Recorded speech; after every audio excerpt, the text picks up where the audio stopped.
Hi everyone, welcome back to the channel. Today we're going to go over some of the gear that you need for fabrication to keep you safe. So let's dive in. Alright, so the best place to start with PPE is glasses. So whether you're wearing some kind of plastic safety glass, which is fine, or if you're wearing prescription, make sure you have some kind of side shields. When cutoff wheels explode, you'll wish you had these. Also, to go with your safety glasses are face shields. Now these work out really nice when you're using cutoff wheels or you're grinding. If you've ever seen a cutoff wheel explode, you'll understand this real fast. When that thing goes, you don't have time to jump out of the way. It just goes. I always wear some kind of cover over my head, because when you're MIG welding or stick welding, you're spraying sparks everywhere. And quite frankly, hair's gotten more valuable as I've gotten older. Plus, I don't like feeling, plus the sparks when it hits your head, it does burn. And it also helps you with, in the summertime, being under your helmet. I mean, it will help collect the sweat a little bit as well. Next, working our way down is a good helmet. Now, I use two different types of helmets. We've got one for MIG welding, which is just a flat shield on the front, easy to replace cover. They're both auto darkening. I would suggest a lens that goes from 10 and up. When you get done welding, if you can see white spots in front of you, you need to be just a little bit darker. So you can find ones like this, or if I'm TIG welding, I'll use this ESOB. It's got this curved face shield. I don't use this when I'm MIG welding or stick welding, because this cover shield is quite a bit more expensive. Now it is nice that if I'm grinding, I hit the button and it allows me to grind without taking off the face shield. So you can double dip a little bit. If you want to wear this while you're grinding, just hit the grind button and that'll turn off the auto dark. Everybody likes a nice t-shirt, short sleeve that's hot. Right now it's about 90 degrees in this garage that I'm working in. If you're working outside in the sun, obviously you don't want to be covered up. But shirts like this, let's say polyester and stuff like that, if you're arc welding, MIG, stick, it's going to catch on fire. You're going to become a candle. So a few things that you'll need. All right, a good welding jacket. Now there's multiple versions of these welding jackets, and I'll show you a couple of them. Like this Miller, it's nice, it's flame retardant. It isn't as hot as you think it would be. It's not a full leather. They make full leathers.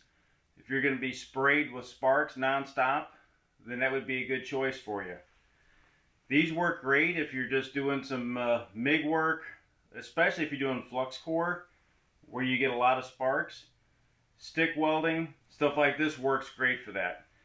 And you can wash them, keep them clean, but they definitely are worth their weight in gold as far as keeping you safe. They have one drawback, and that's if you're grinding. So you'll see here, and the sparks are spraying right up against me. Now I've caught shirts on fire doing this, just like everybody else has. We all are going to do something just real quick, and we pay the price. But some of these jackets, I'll show you here that, well, from the grinder, I've actually burnt holes in this jacket. And I'll show you a workaround for that as well. But get you a good welding jacket, like this one from Miller. Now they make all types of them. You know, this is just, you'll see these green ones as well. They work very good for this. And this one, I don't know if you can see, but from using cutting wheels, just like I just showed you, we'll burn holes in them as well. That's why we recently bought this welding jacket. Now it's going to be a little bit warmer to weld in, because it's got leather sleeves. It's got, you know, FR cotton main, but down in the bottom area here, where you spray yourself with sparks from grinders and cutting wheels, it's leather, so it's not going to burn through. So something like this, we bought this on sale for like 50 bucks. The Miller jacket's around 35 to 50. And I'll put links to a place to buy all this stuff in the descriptions. But it's the old saying, buy once, cry once. If you're just doing this in your garage, I wouldn't necessarily suggest full leathers. It's going to get hot. So that's just as far as clothing goes. Now, along with the clothing, get you a good pair of boots or leather shoes, not tennis shoes where sparks go in and light your feet on fire. Whether you like the lace or pull up, that's entirely up to you. To get some good leather shoes, because you can see here when you're plasma cutting, you're spraying everything straight down on your feet. And if you're not properly covered or you're wearing gym pants, not a good pair of, I'm just going to say Levi's or something like that to help protect you from the sparks that are spraying straight down. Okay, next, this is really going to be your choice. So next is kind of a touchy subject while I'm recording this, is mask. But it really is up to you. As you see here as I'm welding, welding gives off a lot of fumes. And it really depends on what you're welding, on what fumes that are given off. Whether it be chromium hexavalent, burning paint from the backside like this. If you're welding beryllium, as you're welding, that's giving off some kind of fume or gas. Now, a welding helmet will divert some of that, but it's not going to divert it all. So from that standpoint, you have to think, something's got to filter this air. Am I going to wear something over my face that filters it, or is my lungs going to filter it? One of the two is going to happen. Miller makes this nice little mask that goes up under your helmet. Now, all these respirators I'm going to show you all fit underneath the helmet. So this uses a HEPA style filter. Now, this was the first respirator that I used under the mask. And you can see that it did a pretty good job of filtering out particulate and some fumes. Now some use these with this P100 filter on it. Now I really like these 3M mask because once you get it on, you got this toggle that flips down that tightens it on your face. You don't have to stretch all the bands. Now I wear this primarily for grinding and particulate, stuff like that, because all that dust that you have on your floor, well, it's going somewhere. And over the years, I've breathed enough garbage, trying to minimize that just a little bit. When I was younger, this wasn't cool, so nobody wore it.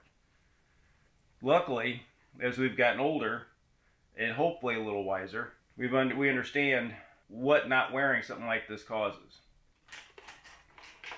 So my primarily welding respirator, same body, but it uses a different cartridge. Now all these cartridges replace. But you can see that, well, that was also white when I started. These cartridges, and I'll leave a link for all this stuff, these will block particulate and fumes. For me, when I'm welding, the fumes are the big part of this. So find you a respirator that you like. Now these all fit, like I said, underneath the helmets, so you won't have an issue with that. Now if you run pre-filters, that's not going to fit. Next, some type of glove. So even when I'm using a cutoff wheel, I'm wearing leather gloves. Because once again, if that wheel lets go, your hand is right there. So you just see here as I'm doing some cutting, as I'm holding the grinder, you got sparks flying everywhere. But wear some kind of leather glove so if that wheel lets go, it doesn't go through your hand first. And then as far as welding, the thicker gloves are for MIG and stick, especially if you're running some kind of flux core. If you're running, gasless, the weld's a little bit hotter. Good leather glove is something you'll definitely appreciate. And if you're TIG welding, a little bit thinner gloves, and then they make all different types of all these gloves. I like these thin gloves when I'm TIG welding because I can really feel it as I'm dabbing. Also, there's times when, if I'm welding tube, I'll wear what's called a Tig Finger so that I can have the torch right up against it almost. As I'm sliding, it helps with the sliding, and it also keeps my fingers from burning. Right, so Tig Finger, really good tool. And while you're grinding, especially if you're running air tools, stuff like that, take care of your hearing. Because it, just like your eyes, when they're gone, they're gone. Whether you're wearing muffs, ear protection. I know there's some pretty nice ear protection that actually will kill the sound, and you can listen to music and everything through it as well, which is kind of nice. But find something. None of this stuff was cool when I was younger. Now that we've all gotten older and smarter, some of this stuff, well, we're not as worried about being cool. Now, one of the key things to have in a shop, especially if you're welding, we all love playing with fire, is a fire extinguisher. So know the type of materials you're welding, and know the type of materials that your fire extinguisher is made for. Not all extinguishers are made for all materials. And if you're welding something like magnesium, I would always suggest something like a little bucket of sand. Alright, so make sure that even when you're plasma cutting, like I am here, that you wear some kind of eye protection. Whether you're plasma cutting or using a gas torch, you'll need some kind of eye protection from that intense light. So I'll just a lot of times just wear my welding hood, as you see here. You can buy different types of glasses or whatever, but those sparks still burn. Alright, so that was just going over some of the PPE you need if you're doing any kind of fab work. Remember, when you're cutting, if you're using a saw or sander or anything, all that stuff's going up in the air, especially if you're using a saw like a cold saw. If that stuff gets launched, you definitely want to make sure that you have safety glasses on. So when you're welding, it's just as much about the sparks as it is the UV light. I've been sunburned so bad my skin bubbled. So that's the other reason for a jacket when you're welding. It's not just the sparks, it's also the UV light. Alright, so if you like fabrication work, we do a lot of it on this channel. I'll leave some links here so you can see some of the other stuff we do. I'll leave links down in the description for all the stuff I've shown here. So we'd very much appreciate it if you'd go out and subscribe to the channel and check out some of our other videos. So until then, I'll see you in some of these other links will pop up here. This has been a 4x4 Fab Shop. I'll see you in the next video.